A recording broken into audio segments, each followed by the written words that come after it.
Okay, so today we're going to talk about proportions and how we're going to use them, how we're going to set them up, and kind of how they end up working out in the end for us.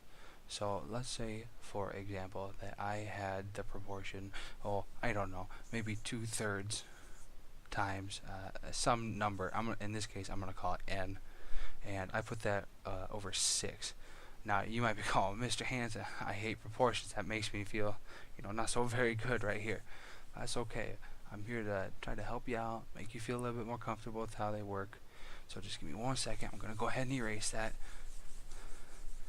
and we'll come back to it here in just a second. So our original proportion that we want to work on is going to be 2/3 times some number n, as I called it, over 6. Now, you may have heard of the cross multiply and divide method. Cross multiply and divide. Now, that's a great way of doing it, but if you don't know exactly what they're talking about, if you're kind of like that, why you don't know what that means, you might be a little bit confused, you're not sure quite what to cross multiply and divide, that method can get a little scary, so we're not going to worry about that right now. What I'm going to simply teach you how to do is just cross multiply. We're not going to worry about the dividing yet. So to cross multiply, we're going to take our number at the top and we're going to multiply it by the number crossways on the bottom. So we're going to multiply 2 by 6. We're going to set that equal to our other cross multiplication, which in this case is going to be 3 times n. Or if we wanted to write it a little bit simply, or a little bit more simpler, 3n.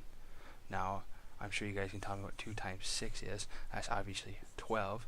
So we're left with this new equation. Now, this is where the dividing is going to come into the whole situation. So here, let me erase this. We had 12 equals 3n. So let me get rid of that. And we'll start anew. So 12 equals 3n. Now, we're just going to divide it out. And to do that, we need to get this number alone. So in order to do that, or not this number, this variable n alone.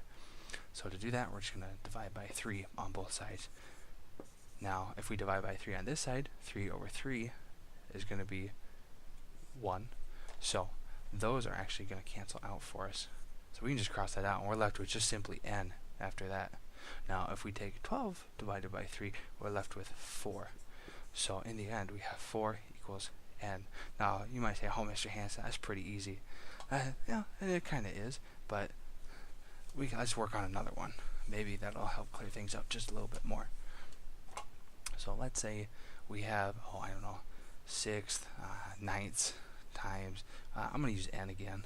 You can use x or y or any other variable that you want to substitute in there, and let's put it 36. Now I'm going to have to do a little bit of multiplication here, so bear with me as I work on that. We're going to set it up the same way we did before. We're going to cross multiply both sides. So we're going to do 36 times 6, and unfortunately I don't have a calculator on me, so we're just going to have to do it the longhand way. That looks like 216. So we're going to have 216 equals, we got to make sure that we do it on the other side too here. Get our cross multiply from our 9 to our n. So that's going to be our 9n. Now we're going to have to divide that out, and unfortunately, as I said, I don't have a calculator. You might have one, so if you have one near you, now would be an opportune time to try to figure out what that is while I'm trying to work this out. Let's see, 9 goes into 21. Twice. That looks good. 21 minus 18, that would leave us with the 3. Drop our 6 down. Hey, look at that. It's going to work out pretty good for us. 9 times what is 36? Well, that would be 4. So we're going to be left with 24. Now, that was a little bit bigger one, a little bit more challenging, and that's probably some of the stuff that you'll end up seeing in your later years. It's just something to be prepared for. Now, let's talk about that cross multiply and divide. Now that we've kind of broken down how proportions work a little bit.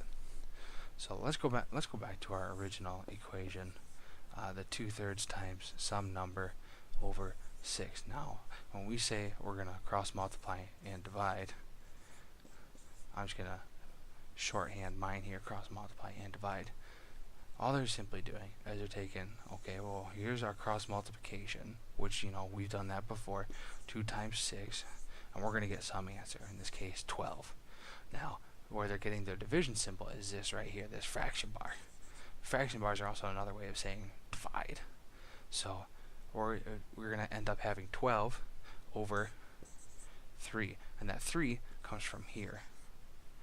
So you have 12 over 3, that's a mixed fraction, so you're just going to simply work that out to 4. And that's basically how proportions end up working.